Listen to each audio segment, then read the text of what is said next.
বেপরোয়া যাত্রীবাহী গাড়ি সেতু থেকে পড়ল জলাশয়ে, আহত 4। দীর্ঘদিন নদীর জলে ডুবে থাকলো দুর্ঘটনাগ্রস্ত গাড়িটি। শুক্রবার গভীর রাতে দুর্ঘটনাটি ঘটেছে ধূপগুড়ি ব্লকের অন্তর্গত ঝাড়ালতা 1 নম্বর গ্রাম পঞ্চায়েতের ডাউকিমারি ভান্ডানি গ্রামীণ সড়কের টাকানাকা ব্রিজ সংলগ্ন এলাকায়।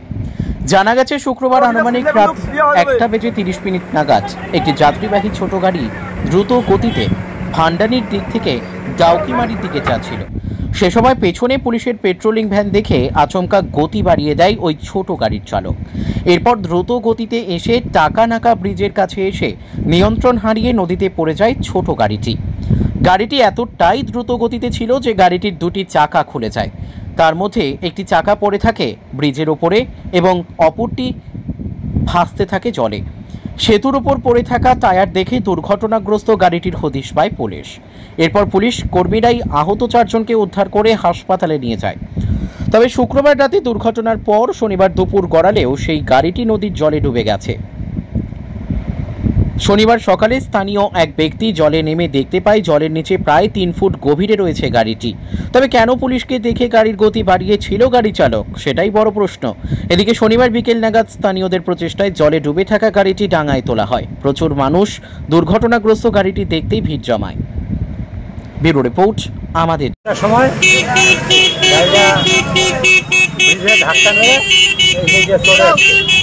এটা কোন জায়গার ঘটনা? এটা ডাউকুমারি বাজার।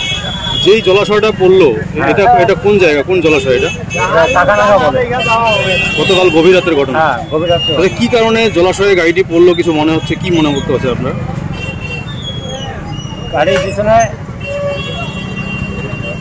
পুলিশের গাড়ি ছিল, ঠিক আছে।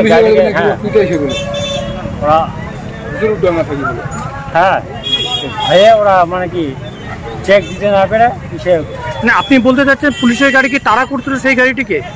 ওদের এটা মানে ইসে করা আর কি।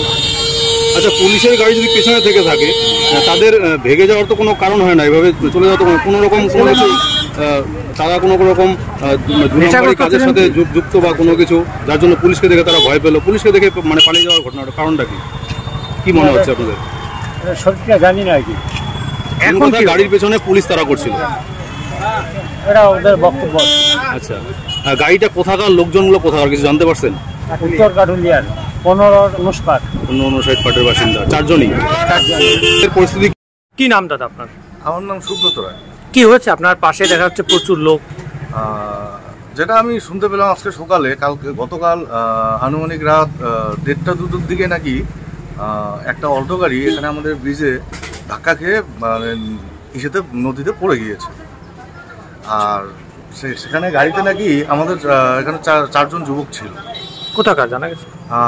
যেটা আমরা শুনলাম সেটা নাকি আমাদের যে উত্তর কাটুলিয়া বলে, উত্তর কাটুলিয়া 4 জন। তারা কি মত অবস্থা ছিল কি? হ্যাঁ, আমরা যেটা শুনতে পেলাম সকালে উঠে যে তারা নাকি মদ খেয়েই ছিল, কোথাও গেছিল, সেখান থেকে নাকি মদ খেয়ে বাড়িতে ফিরছিল, ফেরার সময় এই দুর্ঘটনা।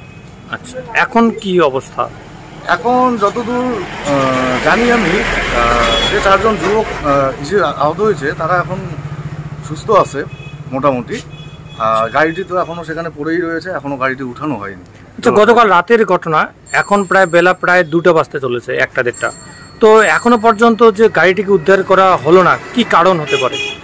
এখন কি করে বলি কি কারণ, সেটা প্রশাসনিক দিক থেকে আমাদের এখানে ফাঁড়ি আছে, সেখানে ফাঁড়ির অফিসাররাই জানে কেন উঠানো। পাশেই তো ফাঁড়ি, তাহলে কি উদ্ধার হওয়াটা উচিত ছিল না? হ্যাঁ, এতক্ষণ তো উঠানো উচিত ছিল।